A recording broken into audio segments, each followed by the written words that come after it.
Hello, good afternoon, everyone.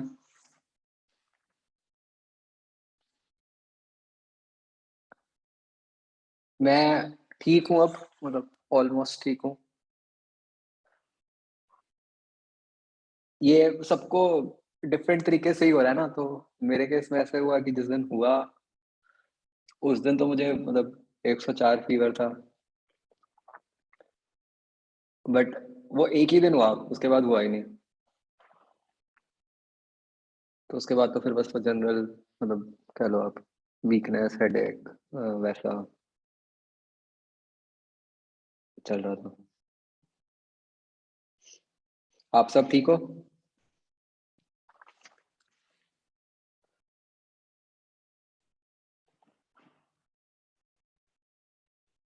Okay, good.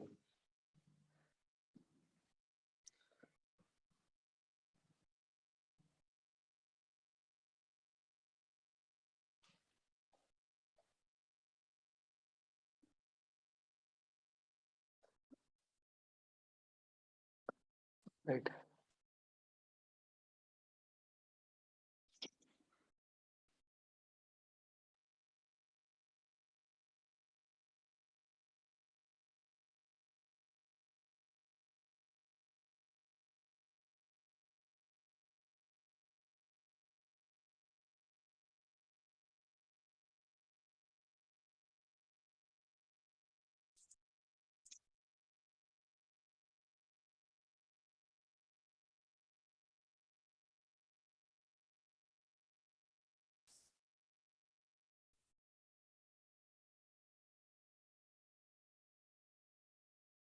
आओ चाहो, मैं वर्क एनर्जी से करना है ना। ओके।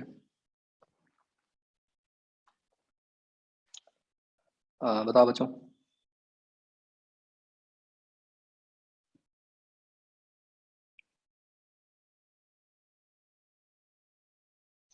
सेकंड क्वेश्चन देखो।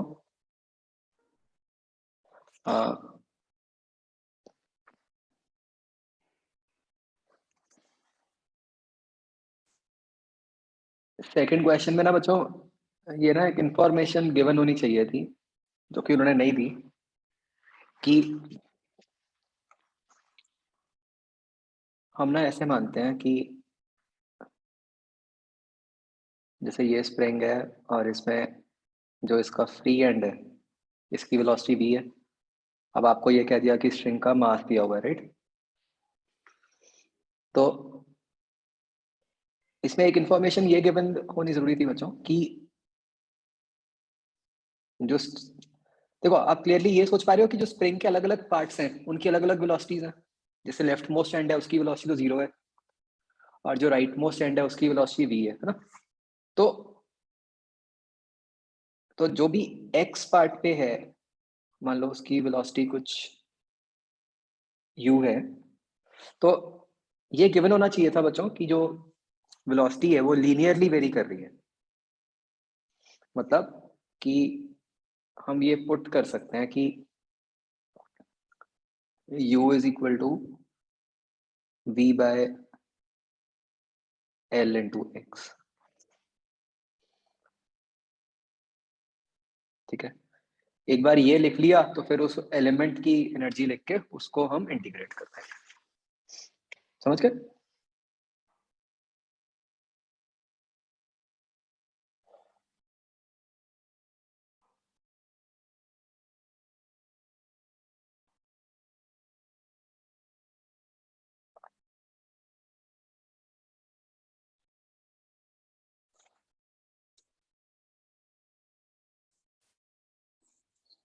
ओके। Third question.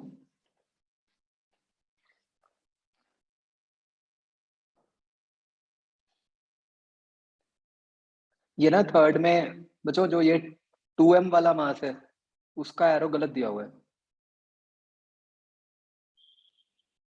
वो उल्टा आएगा, फिर आंसर आएगा आपका। ठीक है। एक ये एट्थ में करेक्शन है। हाँ बच्चों, एक सेकंड।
हाँ बच्चों।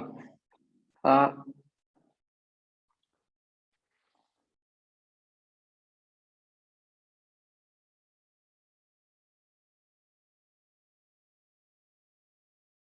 ये बच्चों फोर्थ का शायद आंसर नहीं आ रहा, इज इट?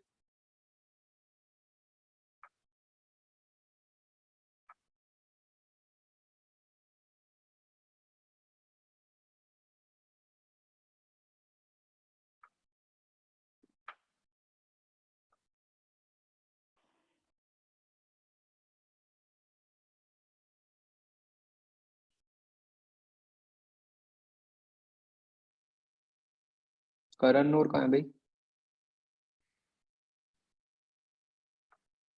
मनकीरत भी नहीं है।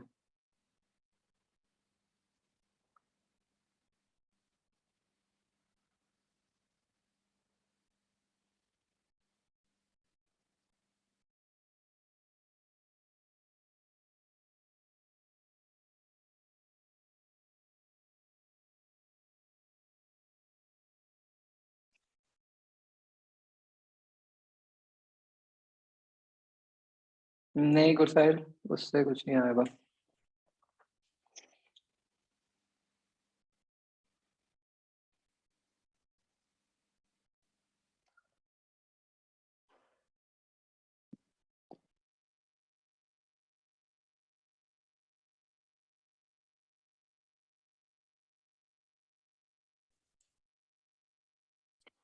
एक बच्चों 11th में ये करेक्शन है, देखना। P Q and Q R आएगा।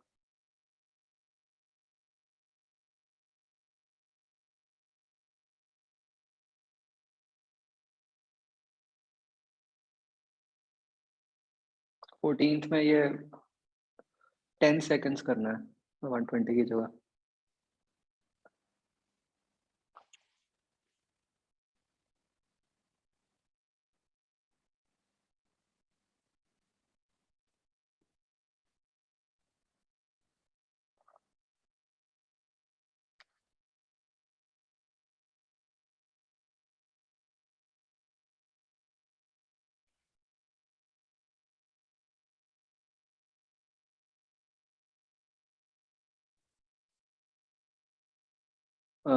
सिक्सटींथ का बच्चों आंसर आ रहा था।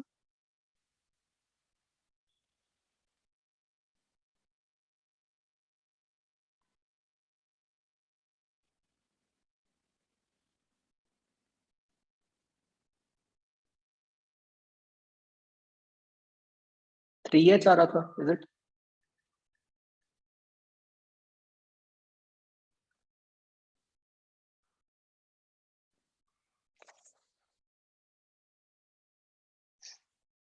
ये ऐसा बन जाएगा ना, अगर वो 50% of its kinetic energy lose कर रहा है, तो मतलब ये ऐसा बन गया कि पहले H गया, फिर H/2 जाएगा।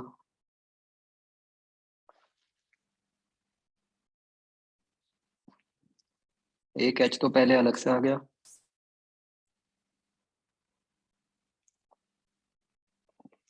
फिर उसके बाद ऐसे बन जाएगा, है ना?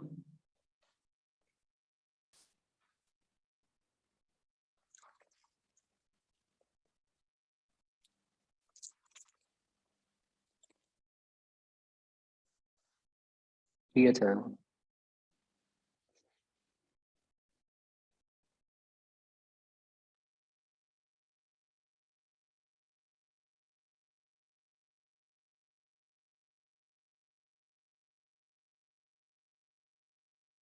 पीछे का दिया हुआ है।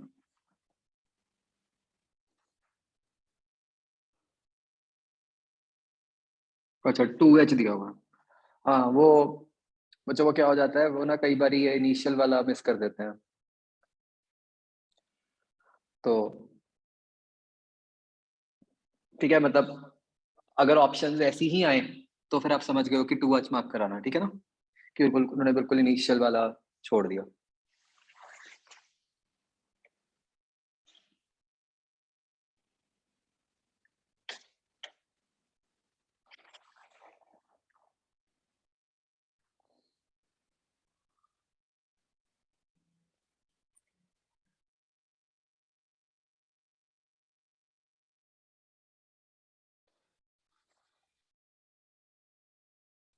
ओके, इसके बाद बच्चों कौन सा करना है इसमें से? Magnetism,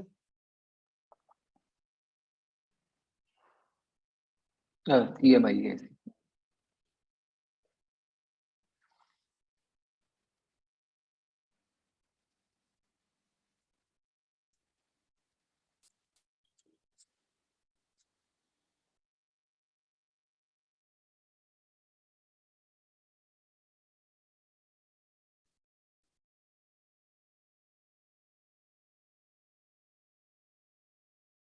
yes.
एसी में फोर्थ का आंसर जो 3 आएगा। नवरा आप किसका कह रहे हो, ईएमआई का या एसी का?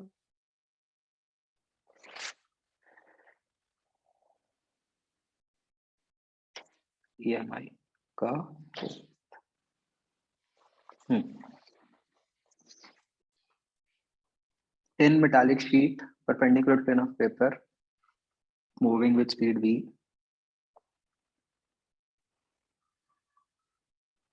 ठीक है, तो एक मेटालिक शीट है जो इनटू द प्लेन जा रही है, और मतलब और उसकी वेलोसिटी ऊपर को है। सरफेस चार्ज डेंसिटीज हमें दी हुई है।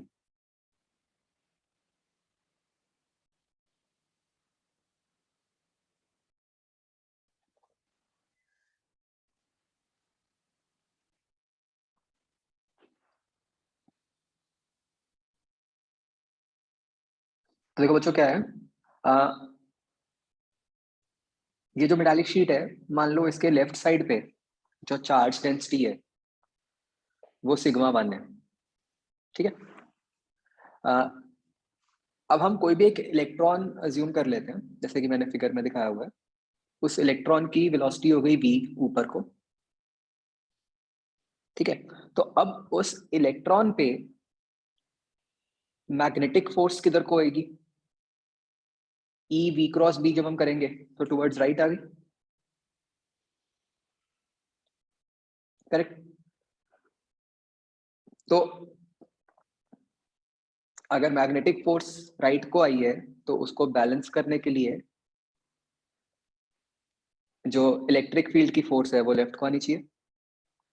विच मीन्स कि जो इलेक्ट्रिक फील्ड है वो किधर को होनी चाहिए, वो राइट को होनी चाहिए, है ना? नेगेटिव चार्ज है, सारा कुछ उल्टा हो जाएगा। तो लेफ्ट साइड पे, मतलब जो लेफ्ट फेस है उस पे जो इलेक्ट्रिक फील्ड है वो टुवर्ड्स राइट होनी चाहिए, मतलब टुवर्ड्स द प्लेट होनी चाहिए। मतलब कि वहां पे जो चार्ज डेंसिटी होगी वो नेगेटिव होगी। तो हमें ये बात पता चल गई।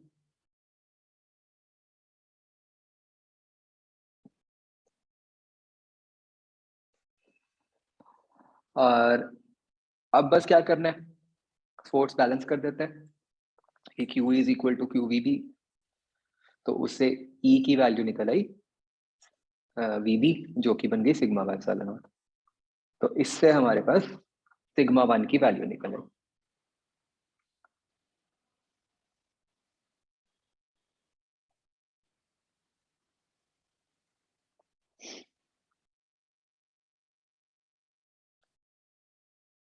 ठीक है जी।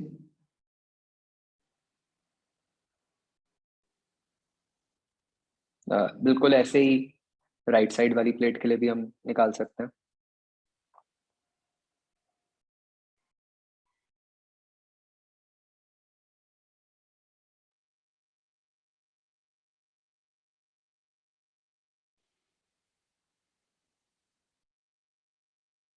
एक बात बताओ मुझे, बचाओ सोच के।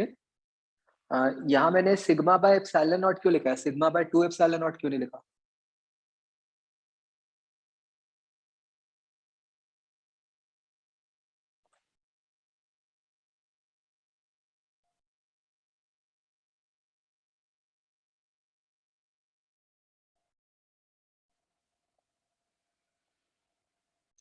टू प्लेट्स मतलब?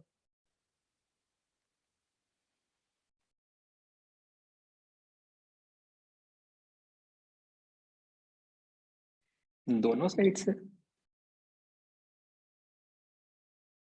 नहीं, दोनों साइड का तो नहीं लॉजिक बना। मैंने कौन सा सिग्मा टू की कोई बात की है? मैंने तो सिर्फ सिग्मा वन की टर्म्स में ही फील्ड लिखी है।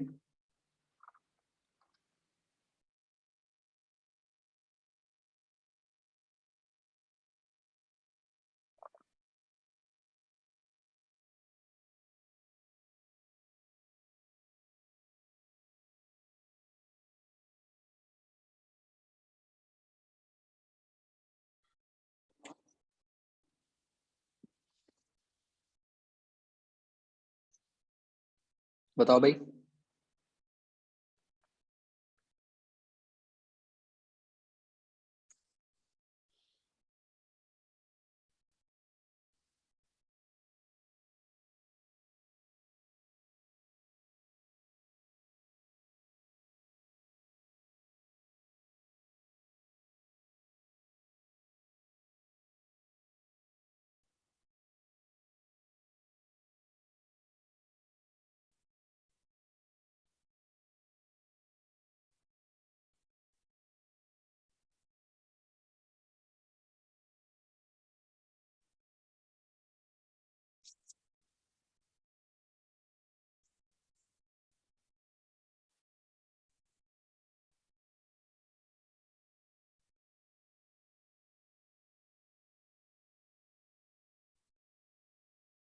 आप लोग कुछ दो प्लेट्स कह रहे हो, दो प्लेट्स कहाँ है? यहाँ तो एक ही प्लेट है ना, ये एक सिंगल शीट है ना जो ये है।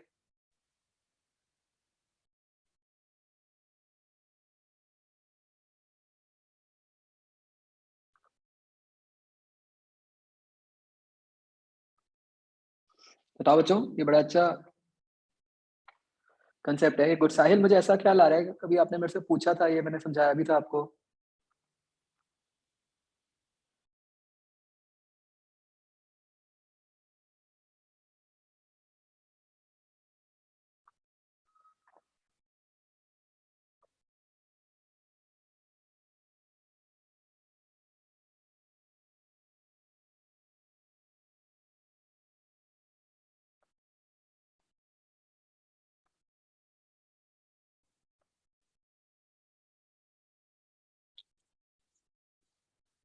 मतलब, let me put my question this way.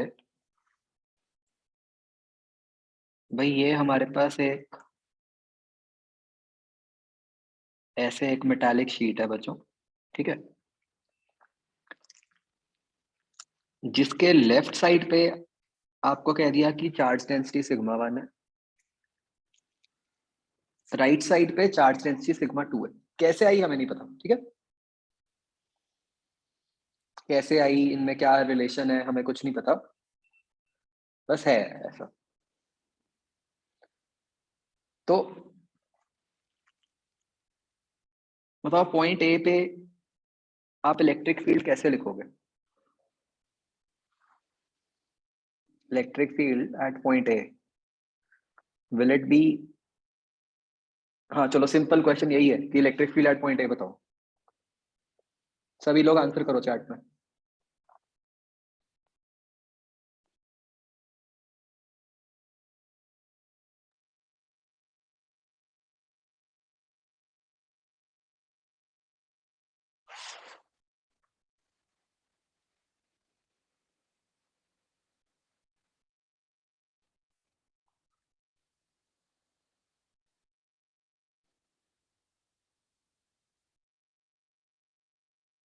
बताओ भाई फटाफट।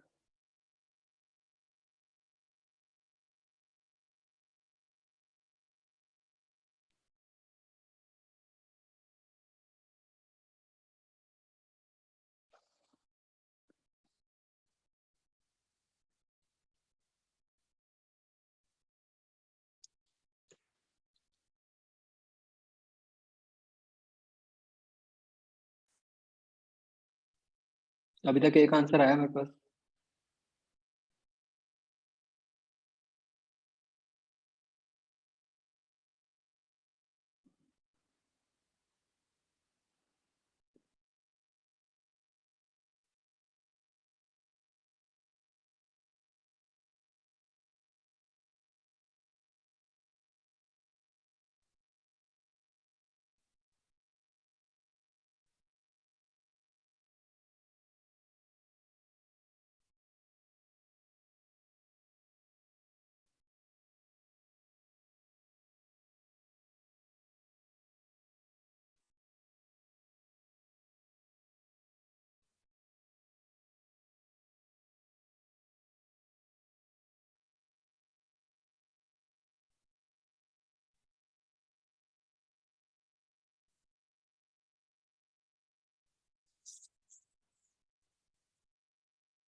तो बच्चों it will be simply sigma 1/ε0।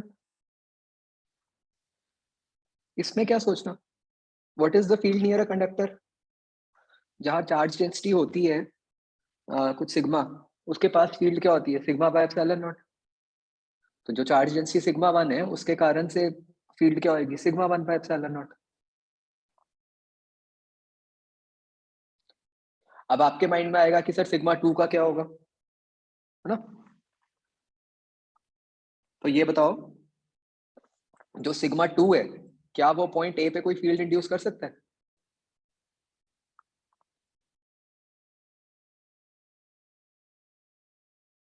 उसकी तो शील्डिंग ही हो गई, जो बीच में मेटल आ गया। तो how will sigma 2 induce any field.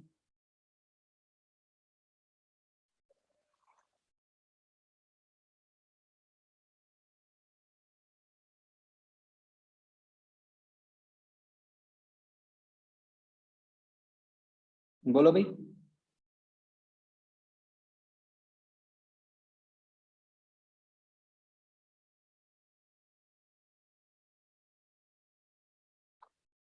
क्या ये समझ आया बच्चों कि नहीं।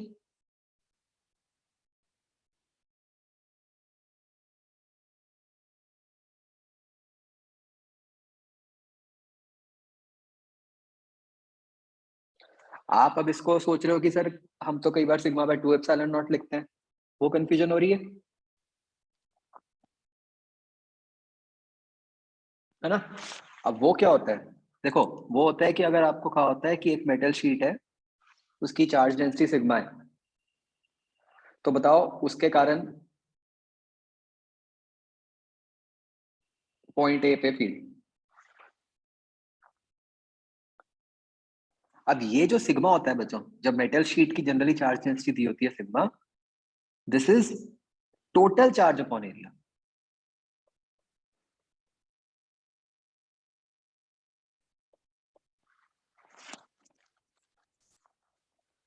तो होता क्या है कि अगर आप सिग्मा दे रहे हो, और नॉर्मल सिनेरियो में तो क्या होगा, वो आधा आधा दोनों तरफ डिस्ट्रीब्यूट हो जाएगा। तो किसी एक तरफ कितना है, सिग्मा/2, दूसरी तरफ भी सिग्मा/2। तो आप कर वही रहे हो, सिग्मा/ε0 ही कर रहे हो, बट सिग्मा कौन सा ले रहे हो, उस साइड वाला। समझ रहे हो, यहाँ पे आपने किया सिग्मा 1/ε0 ही है, बट वो सिग्मा 1 जो है वो सिग्मा/2 है।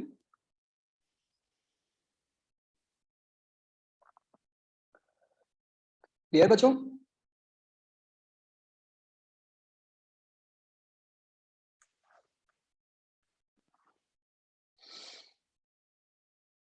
आशीष क्लियर।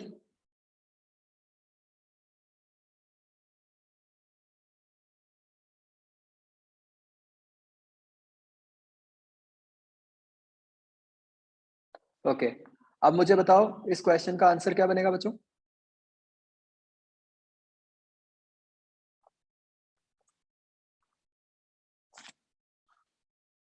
ठीक है, देखो उन्होंने जान के ऑप्शंस दोनों दिए हैं, 2 के फैक्टर के साथ और बिना, ताकि आप ये गलती करो।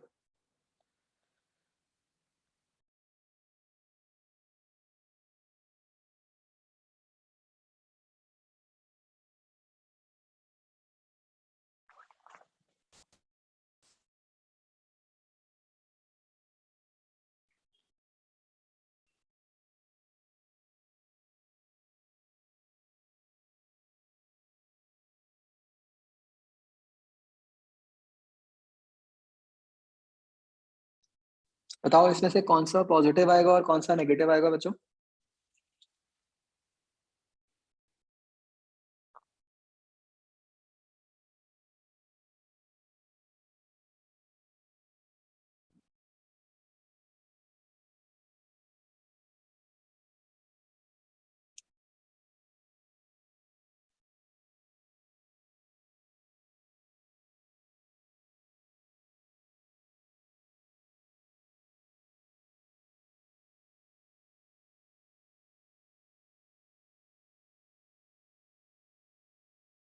नहीं, आप वन पॉजिटिव कैसे कह रहे हो?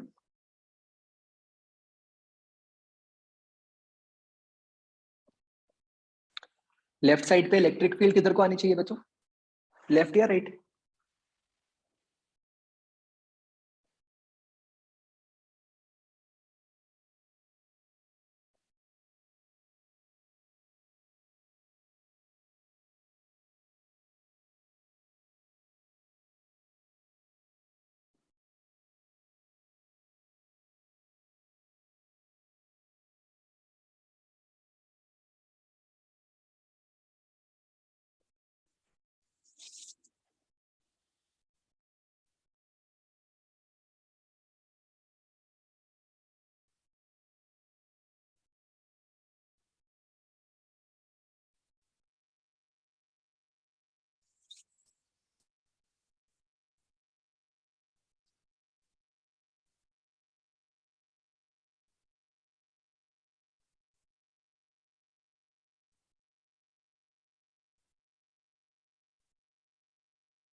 बोलो बच्चों फटाफट।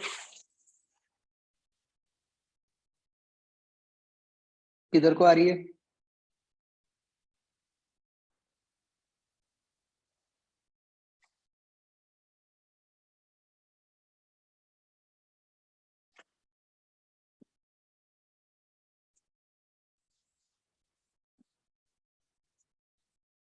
लेफ्ट साइड पे बच्चों जो मैग्नेटिक फील्ड आ रही है वो लेफ्ट को आ रही है ना?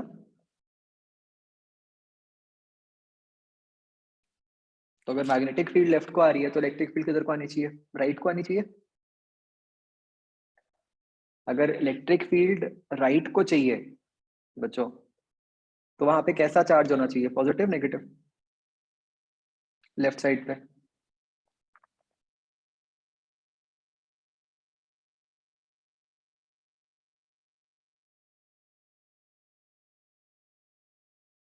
बच्चों फटाफट सोच के बताओ, मुझे कुछ गलती कर रहे हो?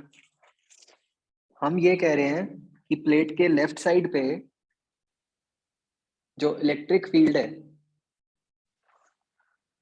वो इस तरह से है, मतलब राइट को, तो वो चार्ज कैसा आना चाहिए, पॉजिटिव या नेगेटिव?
क्या सोच रहे हो भाई?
कुछ कंफ्यूजन हो गई है क्या बच्चों इसमें?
मुझे एक मिनट, मैं इसको दोबारा कर रहा हूँ। आई थिंक कुछ कंफ्यूजन हो रही है।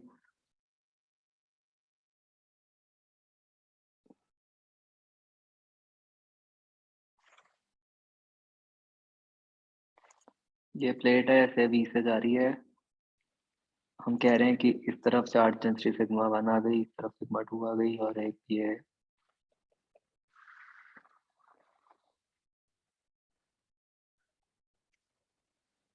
मैग्नेटिक फील्ड है इनटू द प्लेन।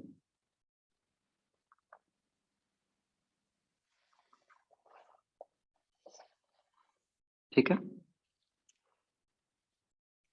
अच्छा, आई थिंक मैंने एक चीज शायद पहले गलत बोल दी थी। मैंने लेफ्ट साइड पे इक्विलिब्रियम कर दिया था। कहाँ पे चार्ज का इक्विलिब्रियम करें बच्चों? कहाँ पे चार्जेस होंगे?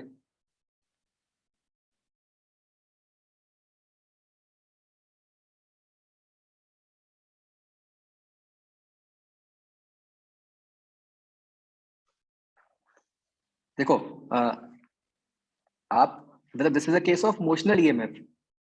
आप कोई भी एक चार्ज बच्चों बीच में ले लो, जैसे हम मोशनल ईएमएफ की डेरिवेशन नहीं करते थे।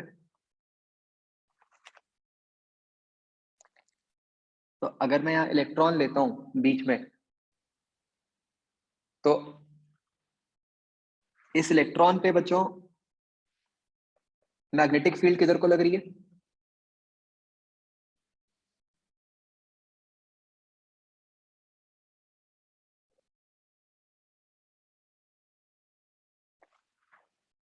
मैग्नेटिक फील्ड, मैंने फोर्स नहीं बोला। तो V क्रॉस B जो है वो लेफ्ट को है।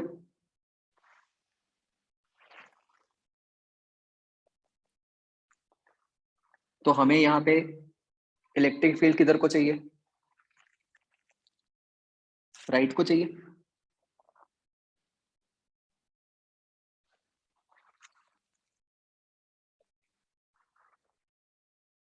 है ना? तो मैं पहले बच्चों बाहर कर रहा था, मतलब प्लेट के बाहर कर रहा था। मैं प्लेट के अंदर के चार्जेस के हिसाब से सोच रहा ना, जैसे हम मोशनल ईएमएफ में करते हैं। तो प्लेट के अंदर भाई जो इलेक्ट्रिक फील्ड है वो टुवर्ड्स राइट होनी चाहिए। तो उसके लिए अब हमें सिग्मा 1 सिग्मा 2 निकालने हैं बच्चों। क्या कंडीशन होगी बच्चों बताओ? एक कंडीशन तो हमें डेफिनेटली ये तो पता ही है कि अ, जो सिग्मा 1 प्लस सिग्मा 2 है वो तो जीरो ही होगा, है ना?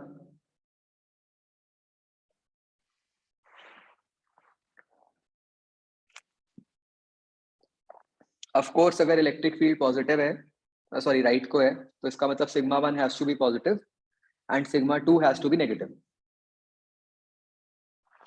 राइट? अब बताओ आप यहाँ बच्चों बीच में किसी भी पॉइंट पे, how will you right the electric field?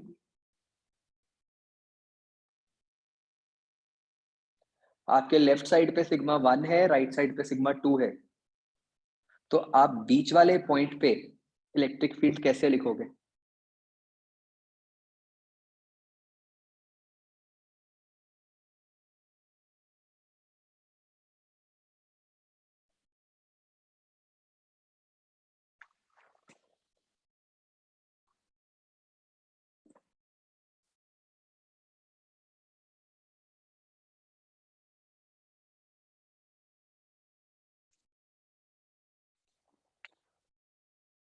हाँ, तो अब आपके लिए दो प्लेट्स हो गई है ना। तो जैसे कैपेसिटर में लिखते हैं हम, बिल्कुल वो केस हो गया कि एक प्लेट के लिए, लेफ्ट वाली प्लेट के लिए कैसे लिखोगे, सिग्मा 1/2 एप्सिलॉन नॉट।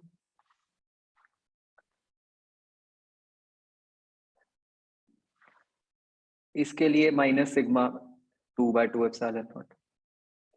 ये हो गया ई, जो कि होना चाहिए वीबी। तो ये दो इक्वेशंस को सॉल्व करके बच्चों आप सिग्मा 1 और सिग्मा 2 निकाल लो।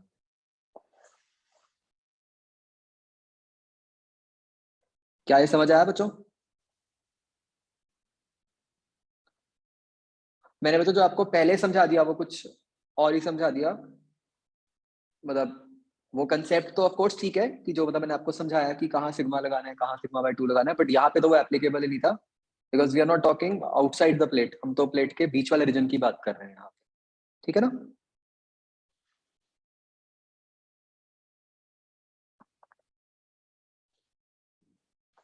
आगे बच्चों।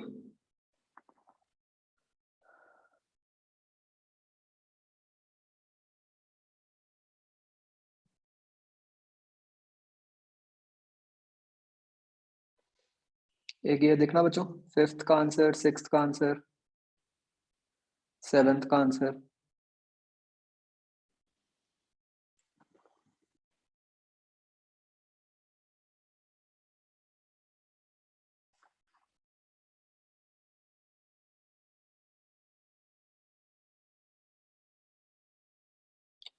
फिफ्थ क्वेश्चन देखते हैं।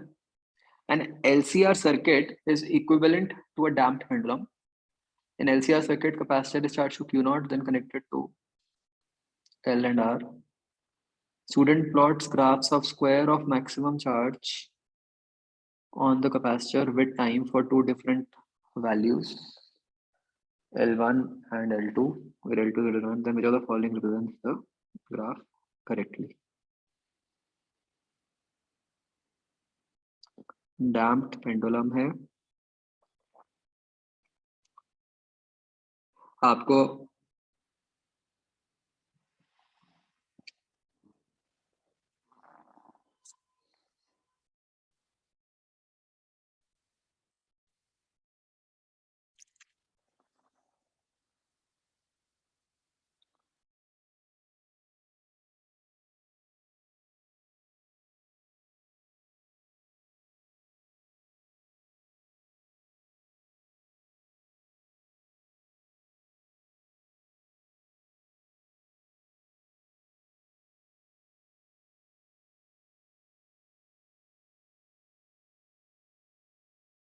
ओके, अब देखो बच्चों, आपको कहा है कि ये एक डैम्प्ड पेंडुलम है।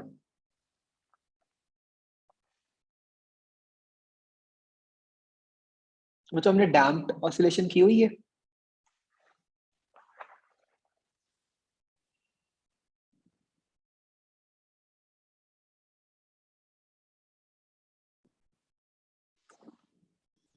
मुझे याद नहीं आ रहा, मैंने एसी में आपको करवाई थी बच्चों की नहीं? मतलब वैसे तो एसएचएम में होती है।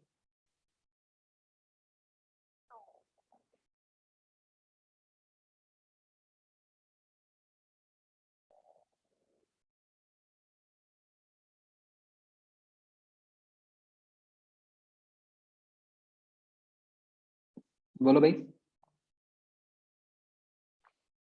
नहीं, उसकी कुछ मैथ्स बताई थी आपको डैम्प्ड ऑसिलेशन की।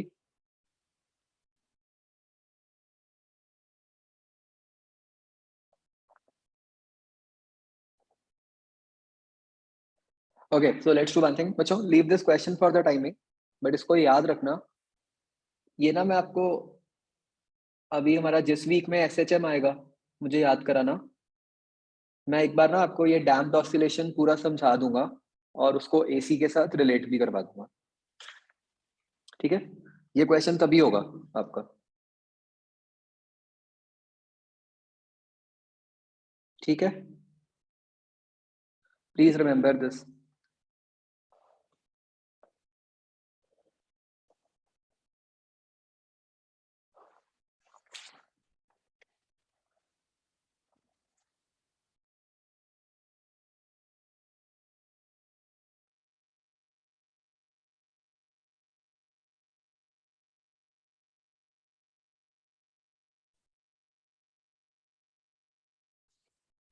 ओके, आगे बच्चों।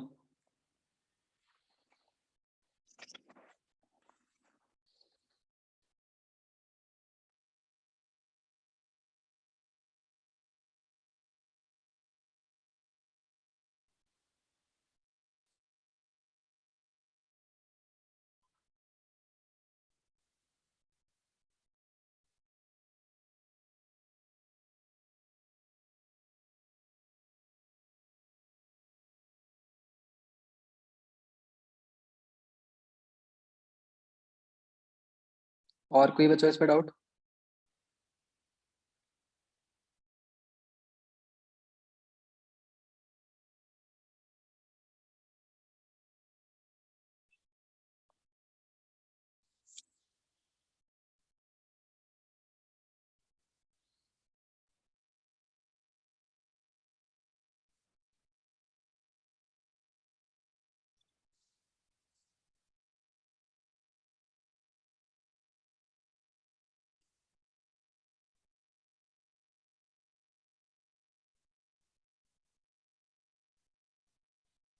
हाँ जी बताओ इसमें।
Second question, machine delivering constant power, distance straight line में है, distance moved by box in time T is proportional to.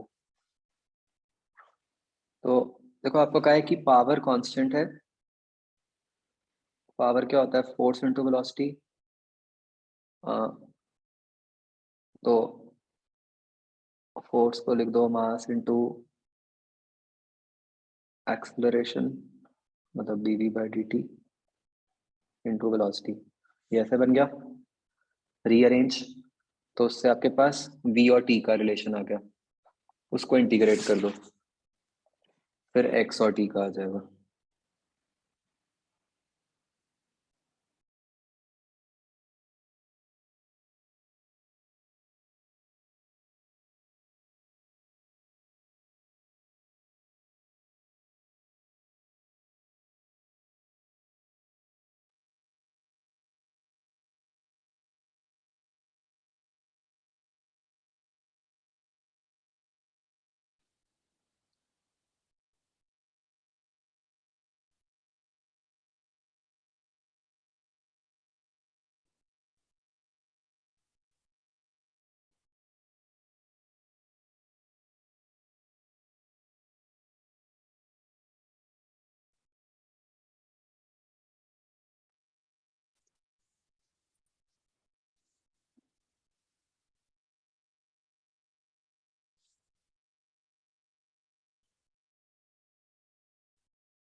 6th question,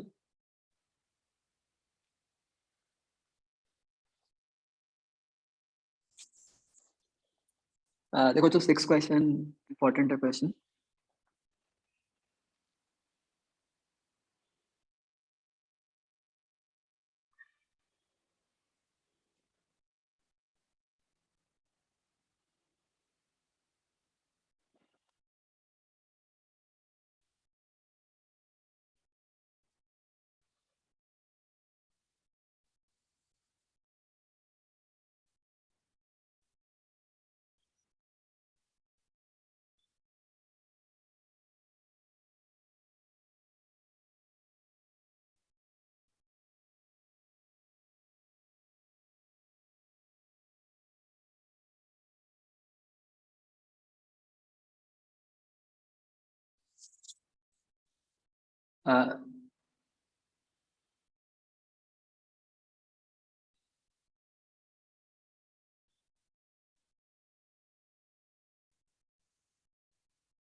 इसमें देखो क्या बच्चों, देखो आप देखो कि जो पार्टिकल को मूव किया है हमने, वो पहले ऐसे किया अलोंग एक्स एक्सिस।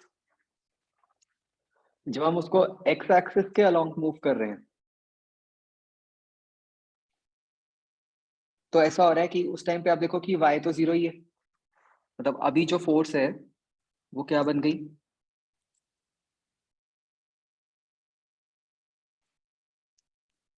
ये फोर्स बन गई माइनस के एक्स जे कैप।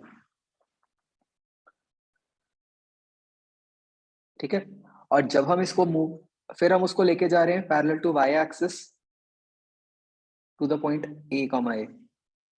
उस टाइम पे देखो क्या हुआ कि आपका x हो गया इक्वल टू a और y वेरिएबल है, तो अभी जो फोर्स है वो हो गई माइनस के इंटू वाई आई कैप प्लस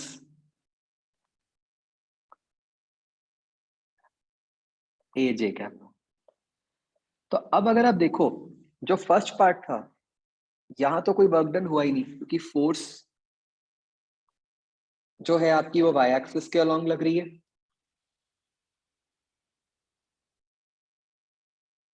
और जो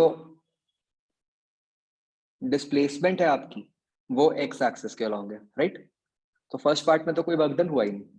अब जो सेकंड पार्ट है वहां पे वर्क डन हो रहा है, तो उसमें जो डिस्प्लेसमेंट है आपकी वो किसके अलोंग है, y के अलोंग। तो आपका integral F dot D S में जो ds है वो क्या डल जाएगा, वो dy डल जाएगा, मतलब dy J cap.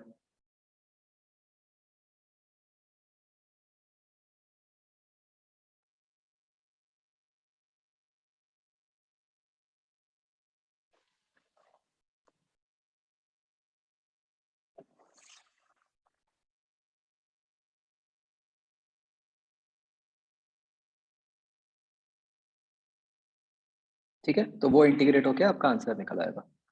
This is one way of doing this. Other way of doing this question is कि आप सीधा ही integral F dot D S लगा दो और ds को पुट कर दो as dx I cap plus dy J cap. तो ये डॉट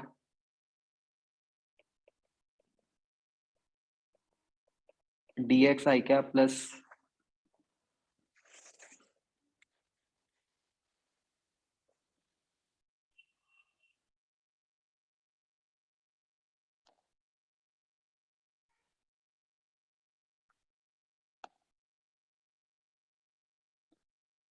तो जब आप इसको करते हो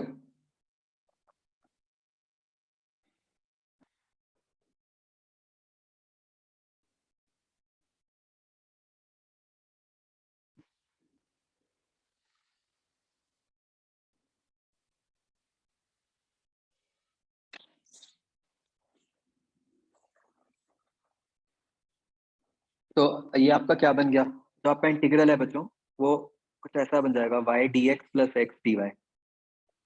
तो ये अब आपको मैथ्स में पता है कि this is nothing but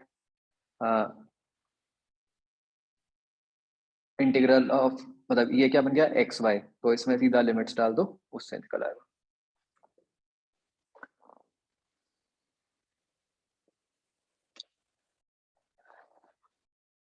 okay.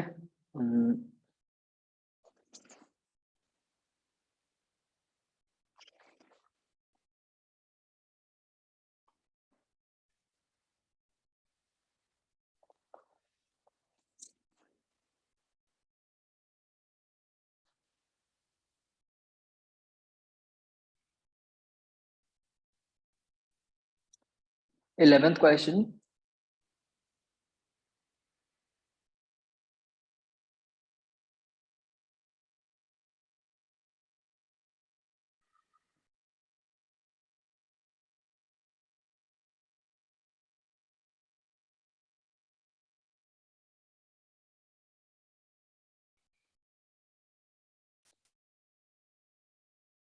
इसमें क्या है, आपको f दिया हुआ है और आपको u बताना है, तो बस f को आप minus D you by D x को इंटीग्रेट कर दो, तो जो एक्सप्रेशन बनेगा उसका ग्राफ बनाना है आपको, बस सिंपल।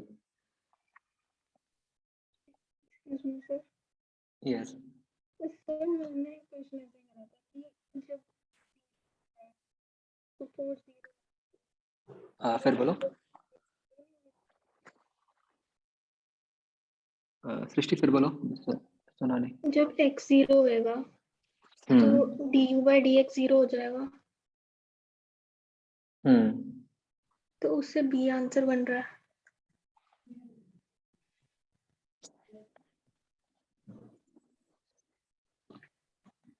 बी भी हो सकता है, मे बी डी भी हो, मतलब वो हो सकता है बिल्कुल प्रॉपरली ना बना हो ग्राफ, मुझे पता नहीं वैसे कौन सा answer, I am just answer गेसिंग। तो b ही होगा, अगर इंटीग्रेट करके करते हैं तो भी d बन जाता डी बनता है। है। यस वैसे तो बन गया था, पर मैं पहले हाँ स्लोप से देख रही थी तो b आ गया था आंसर। हाँ, वो बस ना, वो मतलब हो सकता है कि आप इन्होंने इतना प्रॉपरली ग्राफ बनाया ना हो, मतलब ये भी जीरो स्लोप से ही शुरू हो रहा हो। यस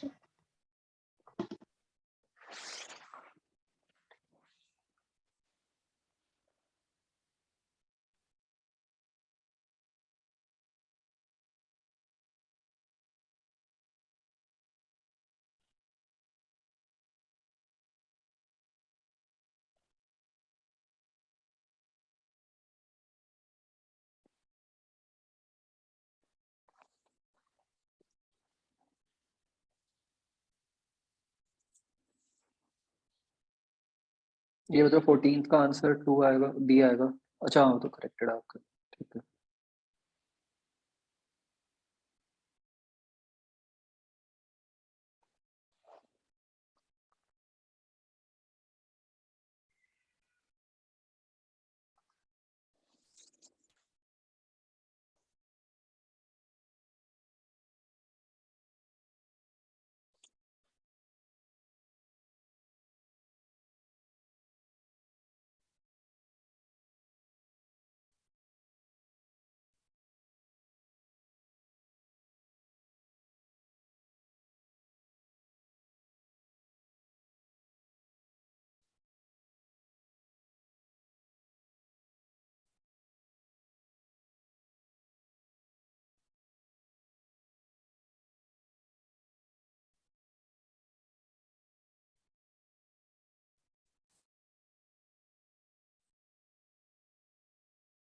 ट्वेंटी फर्स्ट क्वेश्चन,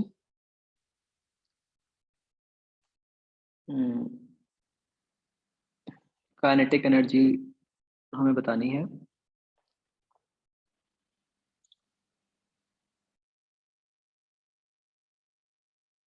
तो देखो इसमें सबसे पहले तो क्या है कि जैसे हमें पता है कि जब आपने उसको एक हाइट से फेंका तो v इक्वल टू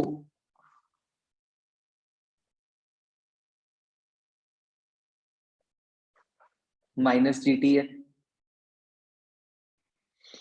तो v प्रोपोर्शनल टू t है, तो kinetic energy proportional to T square हो गई, राइट। तो पैराबोलिक ग्राफ बनना चाहिए, तो इसलिए ए और डी ऑप्शंस तो खत्म हो गई, बची बी और सी। अब क्या होगा कि ऑब्वियसली हमें पता है कि जब वो बॉल उससे कोलाइड करेगा तो एक टाइम पे उसकी वो जीरो हो जाएगी काइनेटिक एनर्जी, तो उस हिसाब से फिर बी आंसर बन गया।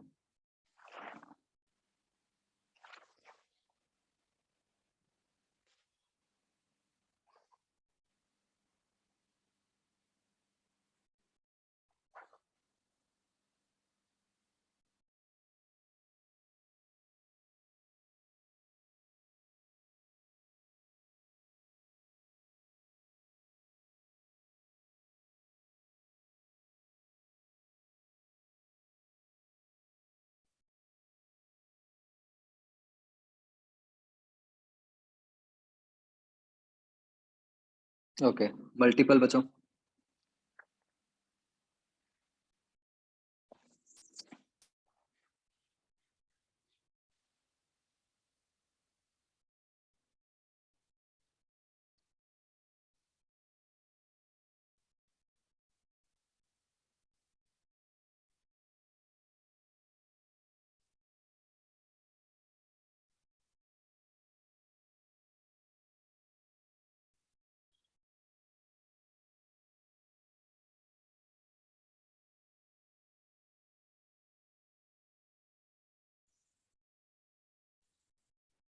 मल्टीपल में फिफ्थ क्वेश्चन इसका बच्चों देखो क्या है, आपको कहा है कि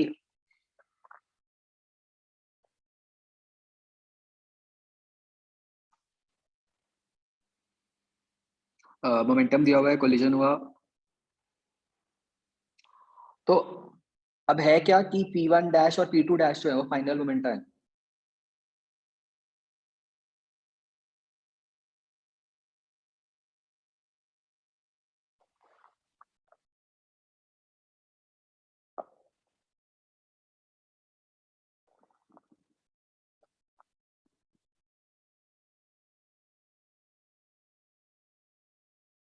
तो हमें बेसिकली क्या चाहिए, हमें बस ये देखना है कि कौन से केसेस में P1 dash plus P2 dash आपका 0 हो सकता है।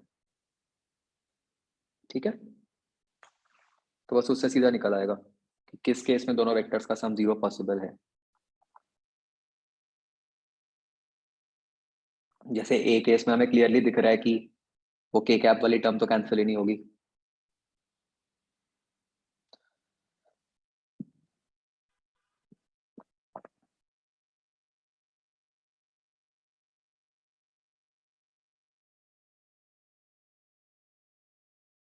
सेवेंथ क्वेश्चन,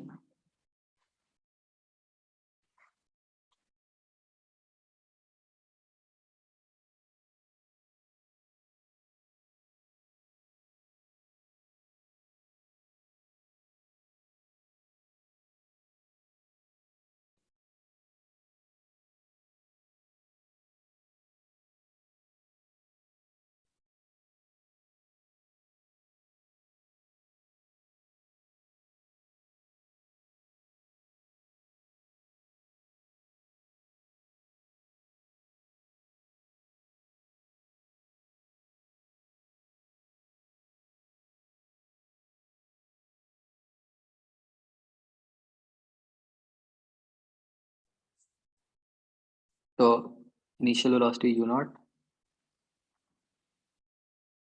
0.5 u0 पे एक रिजिड वॉल से कोलिजन हो गई।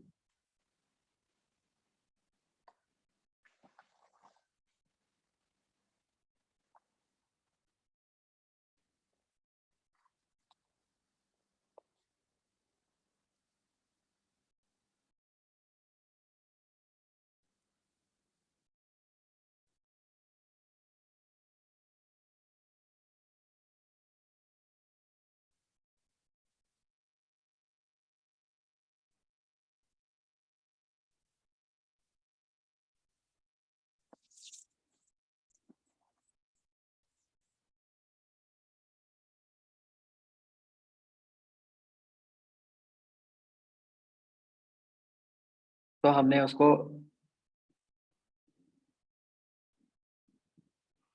इसको वेलोसिटी u0 दे दी।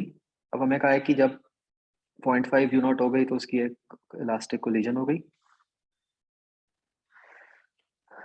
ओके, तो speed of the particle when it returns to its equilibrium position is u0। A option, बताओ बच्चों ठीक है गलत है?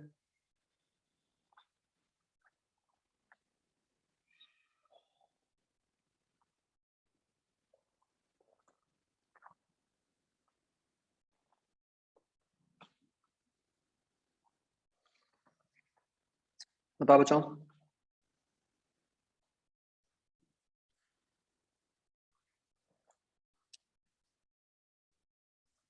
ठीक है, बिल्कुल है ना, जब इलास्टिक कोलिजन ही है तो कोई एनर्जी लॉस तो हो नहीं रहा, तो ऑब्वियसली जब जब वो उसी पोजीशन पे वापस आएगी तो उसके पास कोई काइनेटिक एनर्जी होएगी। तो ए ऑप्शन बिल्कुल ठीक है। अब है कि time at which the particle passes to the equilibrium position for the first time, मतलब वो टकरा के वापस आ जाए जब वहां पे। तो देखो बच्चों, जब भी आपको टाइम में ऐसे पाई जैसी ऑप्शंस दिखे ना, तो आपके माइंड में एकदम आ जाना चाहिए कि भाई ये कैसा केस है, ये एसएचएम वाला केस है, राइट। और स्प्रिंग ब्लॉक सिस्टम में होता भी एसएचएम ही है। तो आपको क्या करना था, आपको एसएचएम की इक्वेशन अज्यूम करनी थी, x is equal to a sine omega T, ठीक है। आप इससे v की फॉर्म में कन्वर्ट कर दो, v equal to a omega cos omega T. तो यहाँ पे a ओमेगा जो है आपका, वो मैक्सिमम वेलोसिटी होगी जो कि u नॉट होगी। v को आप u नॉट बाय 2 पुट करके टाइम निकाल लोगे, जितनी देर में वो दीवार से टकराया उतना ही टाइम उसको वापस आने में लगेगा। उसका डबल करके फिर बी ऑप्शन चेक हो जाएगी कि बनती है कि नहीं। अंडरस्टूड?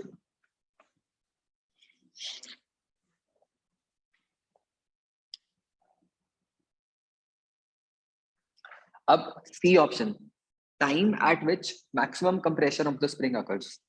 तो पहले तो आपने ये निकाल लिया बच्चों कि जब वो वापस इस पोजीशन पे आया तो कितना टाइम निकला, वो तो आ ही गया, ठीक है। अब स्प्रिंग की मैक्सिमम कंप्रेशन का क्या मतलब है, वेलोसिटी 0। तो इसी एक्सप्रेशन के अंदर पुट वेलोसिटी 0। वेलोसिटी 0 का मतलब क्या है बच्चों, सीधा ही वैसे आप निकाल सकते हो, सॉल्व भी मत करो, कि जो एक्सट्रीम पोजीशन होती है।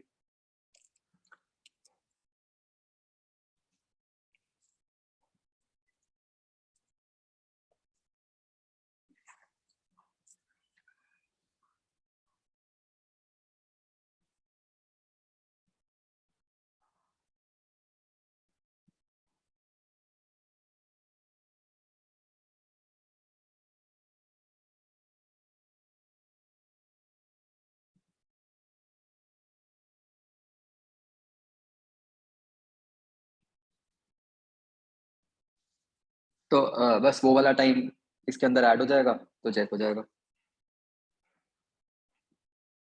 और फिर equilibrium position for the second time, मतलब फिर राइट का टाइम ऐड कर दो। ये आपको ख्याल होगा ना, एसएचएम से ये वाला जो टाइम होता है वो कितना होता है, t/4।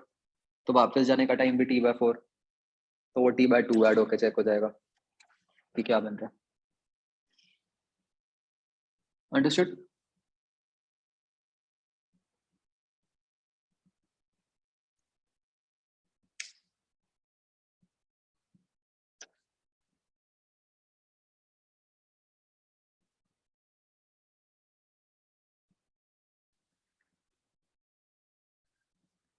सबको क्लियर हो गया बच्चा क्वेश्चन?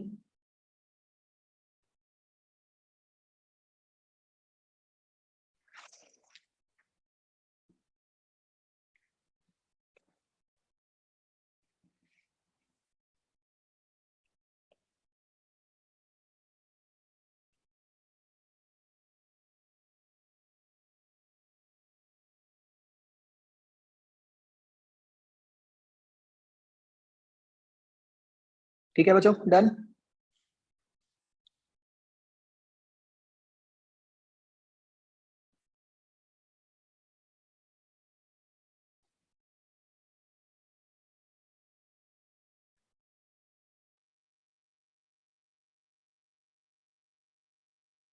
ओके बच्चों, आज ना अभी हम इतना ही कर रहे हैं, मेरी ना तबीयत अभी ठीक नहीं है बिल्कुल। तो नेक्स्ट, जो अपने नेक्स्ट वीक की जो भी फर्स्ट क्लास होएगी, मतलब अपना जो बचा है वो बस ईएमआई एसी वाला एडवांस शीट बची है। तो एनीवेज आपके अभी जो एडवांस टेस्ट है उसमें ईएमआई एसी तो आना नहीं है, उसमें तो 11th वाला ही पोर्शन आना है।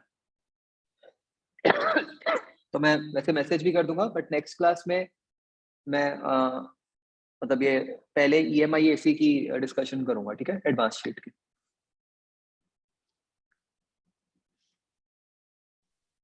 Excuse me sir, yes.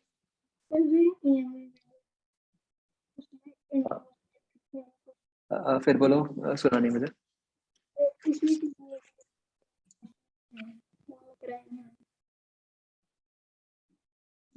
सृष्टि सुन नहीं रहा कुछ भी।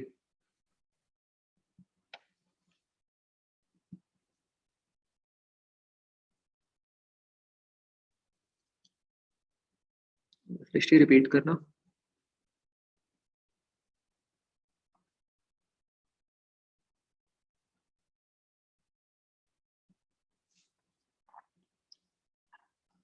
इंड्यूस्ड इलेक्ट्रिक फील्ड, ओके, कोई बात नहीं, मैं ना उसका आपको वीडियो भेज दूंगा इंड्यूस्ड इलेक्ट्रिक फील्ड का, वो बहुत छोटा सा ही टॉपिक है।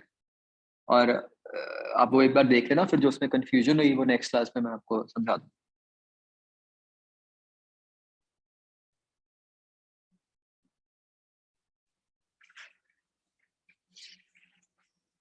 तो ओके बच्चों, बाय।